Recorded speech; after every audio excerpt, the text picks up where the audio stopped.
2019 में जिस तरह से लोगों को गुमराह करने का काम किए थे नरेंद्र मोदी जी, बीजेपी भाजपा वालों ने, इस साल वो कोई चारा नहीं चल रहा है। जनता समझ गई है जुमलीबाज की सरकार है और वो माने हर आदमी उनके नज़र में बुरा है। बीजेपी के आदमी किसी की हत्या कर दे, डकैती कर दे, चोरी करे, उससे उनको कोनो मतलब नहीं है। लेकिन अदर कास्ट अगर अदर पार्टी के लोग हैं उन पर ईडी लगाओ और अपने पार्टी के वो मशीन में जो है से उनको साफ़ सफाई कर लो ताकि उनका निधोक बच गए, उनको कोई दाग नहीं है। जबकि भाजपा के लोग इतना लूट खसोट मचाए हुए हैं इस देश में और उसे जनता त्राहिमाम है। किसानों के साथ अन्याय किया जा रहा है,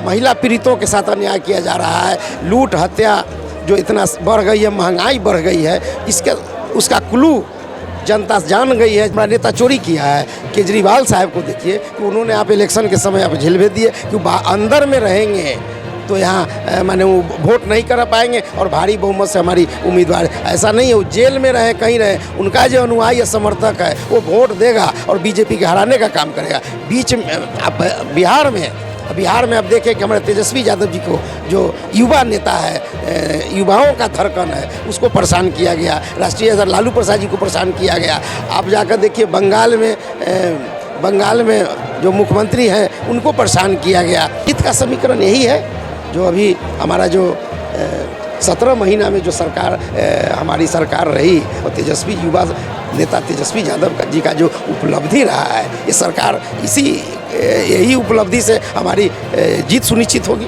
40 से 40 सीट बिहार में जीतने का काम करेंगे अभी। और बीजेपी वालों का कुछ मनसा है कि नहीं हम ईवीएम से ही कराएंगे, तो कहीं ना कहीं उनका जो है से कुछ छुपी रुस्तम हो सकता है।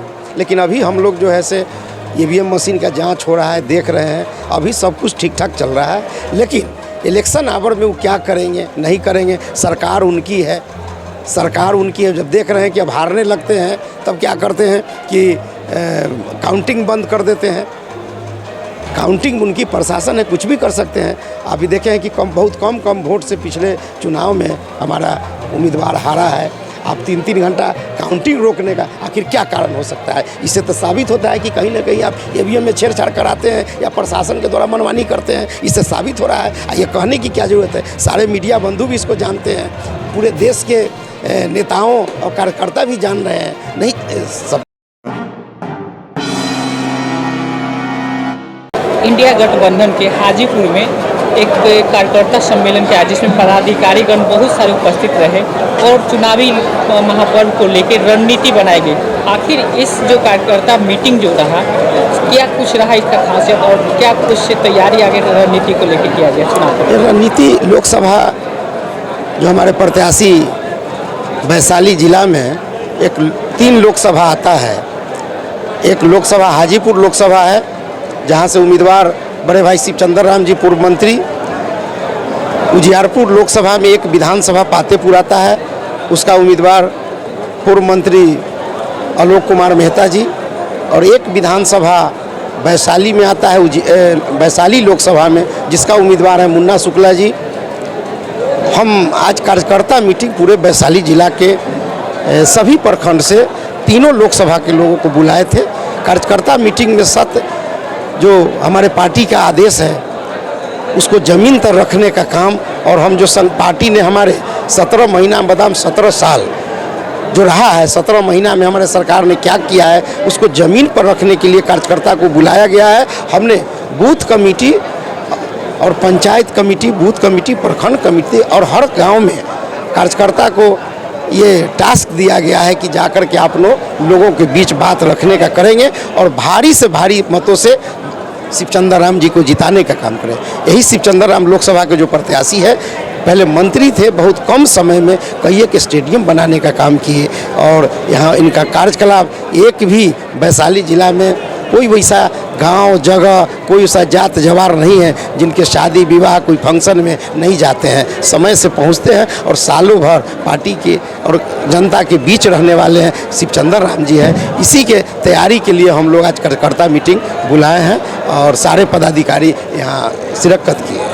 पिछले जो चुनाव हुआ था 2019 में, उस समय जो उनको जो वोट मिला है उससे क्या कुछ अलग कर रहे हैं इस बार, जो कि लग रहा है कि इस बार जो जीत सुनिश्चित है? अब देख रहे हैं कि सिर्फ अभी हम लोगों के यहाँ रोज आपको जो लोजपा के नेता है टूट टूट करके, आज भी हम कई के लोजपा के नेताओं के, जदयू के नेताओं के प्रदेश महासचिव लोगों का अपने पार्टी में शामिल किए हैं। मंच से आप सुने हुए हैं, जो अनाउंस भी किए हैं। तो कई एक लोजपा के और जदयू का नेता हमारे पार्टी में शामिल हो रहे हैं और हर जगह उनका समीकरण जो था वो बिल्कुल टूट चुका है और टूट करके राष्ट्रीय जनता दल के सहयोग कर रहे हैं। इसलिए और इस साल जो 19 में जिस तरह से लोगों को गुमराह करने का काम किए थे नरेंद्र मोदी जी, बीजेपी भाजपा वालों ने, इस साल वो कोई चारा नहीं चल रहा है। जनता समझ गई है जुमलीबाज की सरकार है और वो माने हर आदमी उनके नज़र में बुरा है।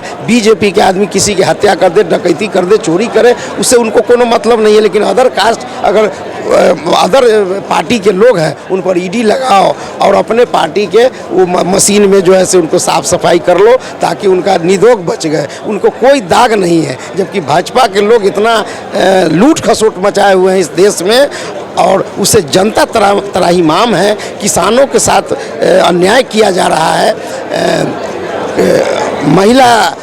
महिला पीड़ितों के साथ अन्याय किया जा रहा है, लूट हत्या जो इतना बढ़ गई है, महंगाई बढ़ गई है, उसका क्लू जनता जान गई है, जाग गई है ये भारत की जनता और ख़ास करके बिहार के जनता। इसलिए अब जनता उनके बहलावे में नहीं जाने वाली है। अब सभी जो जनता है उनका जो वोटर था वो हमको राष्ट्रीय जनता दल के सपोर्ट कर रहे हैं। हमारे वैशाली लोकसभा, तीनों लोकसभा से प्रत्याशी बहुत भारी से भारी बहुमत से जीतने का काम करेंगे। आप ईडी की बात कर रहे हैं, क्या ईडी जो है वो भाजपा के लिए वोट में कहीं न कहीं टर्नआउट की कारण बन सकता है? एकदम बन सकता है। आप खामोखा परेशान करते आप दिल्ली में केजरीवाल के, आपका नेता चोरी नहीं कर रहा है, हमारा नेता चोरी किया है। केजरीवाल साहब को देखिए कि उन्होंने आप इलेक्शन के समय आप जेल भेज दिए कि अंदर में रहेंगे तो यहाँ माने वो वोट नहीं कर पाएंगे और भारी बहुमत से हमारी उम्मीदवार। ऐसा नहीं है, वो जेल में रहे कहीं रहे, उनका जो अनुयायी समर्थक है वो वोट देगा और बीजेपी के हराने का काम करेगा। बीच में बिहार में अब देखें कि हमारे तेजस्वी यादव जी को, जो युवा नेता है, युवाओं का धड़कन है, उसको परेशान किया गया। राष्ट्रीय लालू प्रसाद जी को परेशान किया गया। आप जाकर देखिए बंगाल में जो मुख्यमंत्री हैं उनको परेशान किया गया।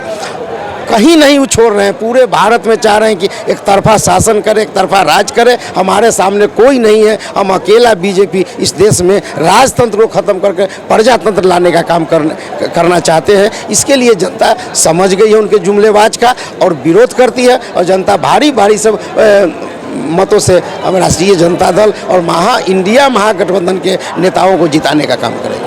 आपने अभी बात किया कि लोक जनशक्ति पार्टी के बहुत सारे नेता आए हैं, कौन ऐसे नेता हैं जो अभी आए हैं और क्या प्रयास लगाए जा रहे हैं कि आने वाले जो चुनाव है अहम समय तक क्या कुछ परिवर्तन होगा तो टूट के आपके दल में आ सकते बड़े क्षेत्र? अभी आप पिछले देखे हैं कि एक साथ 32 नेता लोजपा का टूट करके राजद में शामिल हुए हैं, राजद का समर्थन कर रहे हैं। जिनका प्रदेश एक पदाधिकारी भी हैं रविंदर सिंह जी और उनके कई एक साथी हैं, जो आप देखें वीडियो वायरल आपके पास भी उसका नमूना है। तो वैसे ही लोग डेली कुछ ना कुछ कहीं ना कहीं उनका असंतोष लोजपा की तरफ से, जदयू की तरफ से, बीजेपी की तरफ से असंतोष पैदा कर रहे हैं वो अपने कार्यकर्ताओं के बीच। तो हमारे यहाँ हम जगह देते हैं, हमारे यहाँ है और मान सम्मान देते हैं। मान सम्मान जहाँ मिलेगा वहीं कार्यकर्ता जाता है। आपने अभी सीधे से बात कर रहे हैं चिराग पासवान के गुट की बात कर रहे हैं जो टूट के आए हैं, तो क्या जो पारस जी के गुट है क्या उससे भी कुछ समर्थन मिलता है? क्योंकि उन्हें भी कोई सीट नहीं मिला था, कोई वैसे चेहरा है पारस मुझसे जो कि आपके पार्टी से? पारस जी तो निष्क्रिय हो गए हैं, तो वो कहाँ जाएंगे? उनके कार्यकर्ता थोड़े निष्क्रिय हो गए हैं, कार्यकर्ता तो सब हमारे पास रहे, वो कहाँ जाएंगे? क्योंकि चिराग जी के साथ जा नहीं सकते हैं तो कहाँ जाएंगे? कार्यकर्ता तो कहीं ना कहीं रहेंगे। कार्यकर्ता भारी से भारी संख्या में उनका जो कार्यकर्ता था राष्ट्रीय जनता दल के सहयोग कर रहे हैं। जीत का समीकरण क्या है? जीत का समीकरण यही है जो अभी हमारा जो 17 महीना में जो सरकार हमारी सरकार रही और तेजस्वी युवा नेता तेजस्वी यादव जी का जो उपलब्धि रहा है, ये सरकार यही उपलब्धि से हमारी जीत सुनिश्चित होगी। 40 से 40 सीट बिहार में जीतने का काम करेंगे। अभी आपको 4 सीट पर जो चुनाव हुआ है उसमें आप देखें हैं 4 सीट पर जो चुनाव हुआ है वो चारों सीट हम जीत रहे हैं। आखिर कहीं ना कहीं से तो बीजेपी के प्रति असंतोष है, तभी हमको जनता वोट दे रही है। हम जीत रहे हैं, चारों सीट जीत रहे हैं। अब दूसरा चरण का होगा, उसमें भी आप देखिएगा, उसमें भी जीतेंगे। उस जो दल से आ रहे हैं हमारे यहाँ स्वागत है, जो दल से आ रहे हैं हमारे यहाँ स्वागत है। हम तो उनके जगह दे रहे हैं, मान सम्मान दे रहे हैं। जब मान सम्मान देंगे तो हमारे जोड़े रहेंगे। दूसरी बात है कि तेजस्वी यादव के द्वारा जो 4.5 लाख नौकरी में बहाली दी गई, अन्य नौकरियों में सुविधा दी गई, 4.5 लाख नौकरियों में बहाली दी गई, वो क्या एक राजद के ही परिवार के लोग थे? उसमें तो सभी समुदाय के लोग थे, सभी पार्टी के लोग थे, सभी को सम्मान मिला है। तो आज कहाँ जाएंगे वो? 2019 के जो चुनाव परिणाम था और 2024 के चुनाव परिणाम, कहीं न कहीं जो दो पार्टी में टूट हुआ है, ये कहीं न कहीं जीत का बहुत बड़ा फैक्टर माना जाएगा शिवचंद्र राम के लिए, मानते नहीं। देखिए, टूट का नहीं, 2019 का जो चुनाव था, 2019 के चुनाव में लोग गलतफहमी में बीजेपी को वोट देने का काम किया। ये 5 साल में सारा उनका प्रक्रिया और हकीकत जान गया है कि बीजेपी क्या कर रही है। वो कहती कुछ है और करती कुछ है। बीजेपी जुमलेबाजों की सरकार है, पूंजीपतियों की सरकार है, इसलिए उसको उनका हकीकत को जान गया है। अब जनता उसके प्रलोभन में पड़ने वाली नहीं है। 5 साल में समझ गया है, इसलिए हमारे प्रति जो है से जनता आकर्षित है। और राष्ट्रीय जनता दल महागठबंधन इंडिया महागठबंधन के सभी उम्मीदवारों को जिताने का काम करेगी। वैशाली जिले में 3 लोकसभा चुनाव हैं, जो कि समस्तीपुर और मुजफ्फरपुर को भी जोड़ता है वैशाली का अलावा। तो एज ए अध्यक्ष होने के नाते वैशाली को किस तरह से चुनौती है 2 अन्य जिलों को कोऑर्डिनेट करना? हम तीनों जिला में 3 लोकसभा जीत रहे हैं। जो हमारी उम्मीदवार, आप देखिए, कल भी हम लोग लगातार दौरा कर रहे हैं। मेरा कार्यकर्ता है, ज़मीन से लेकर के, मैंने गांव से लेकर बूथ से लेकर के जिला तक जो भी कार्यकर्ता है, काफ़ी मेहनत कर रहे हैं। प्रखंड अध्यक्ष है, बूथ कमेटी है, जिला कमेटी के लोग हैं, सभी प्रकोष्ठ के सदस्य हैं, सभी लगे हुए हैं और सभी ज़मीन तक काम कर। तीनों जिला के जिलाध्यक्ष हम लोग एक साथ बैठ करके कोऑर्डिनेशन बना करके काम कर रहे हैं, इसलिए हम लोग को जीत सुनिश्चित है। रेडी? जब चुनाव परिणाम आते हैं तो कहीं न कहीं हार का ठिकरा ईवीएम पे फोड़ा जाता है। क्या मानते हैं कि वाकई में जो इलेक्ट्रॉनिक वोटिंग मशीन जो होते हैं, जो वोटिंग हो रहे हैं, कहीं न कहीं फैक्टर है जिसको लेके चुनाव परिणाम के बाद लोग अपना विरोध करते हैं? देखिए, कारण है ये, इतना आप देख रहे हैं कि पूरे देश में लोग विरोध करते हैं कि ईवीएम से चुनाव नहीं होना चाहिए। फिर भी सरकार और बीजेपी वालों का कुछ मंशा है कि नहीं, हम ईवीएम से ही कराएंगे। तो कहीं ना कहीं उनका जो है से कुछ छुपे रुस्तम हो सकता है। लेकिन अभी हम लोग जो है से ईवीएम मशीन का जांच हो रहा है, देख रहे हैं, अभी सब कुछ ठीक ठाक चल रहा है। लेकिन इलेक्शन आवर में वो क्या करेंगे नहीं करेंगे, सरकार उनकी है, सरकार उनकी है। जब देख रहे हैं कि अब हारने लगते हैं, तब क्या करते हैं कि काउंटिंग बंद कर देते हैं। काउंटिंग उनकी प्रशासन है, कुछ भी कर सकते हैं। अभी देखें कि बहुत कम वोट से पिछले चुनाव में हमारा उम्मीदवार हारा है। आप 3 घंटा काउंटिंग रोकने का आखिर क्या कारण हो सकता है? इससे तो साबित होता है कि कहीं ना कहीं आप ईवीएम में छेड़छाड़ कराते हैं या प्रशासन के द्वारा मनमानी करते हैं। इससे साबित हो रहा है। ये कहने की क्या ज़रूरत है? सारे मीडिया बंधु भी इसको जानते हैं, पूरे देश के नेताओं और कार्यकर्ता भी जान रहे हैं, नहीं सब कुछ जान रहे हैं कि क्या खेल बेल कर रहे हैं। तो कहीं ना कहीं तो उनके छुपे रुस्तम कुछ काम कर रहे हैं। आप जब भी चुनाव होता है तो उससे पहले बहुत सारी प्रक्रिया होता है, ईवीएम को जांचना परखना, उसके बाद भेजा जाता है, जिसमें पार्टी के पदाधिकारीगण भी होते हैं।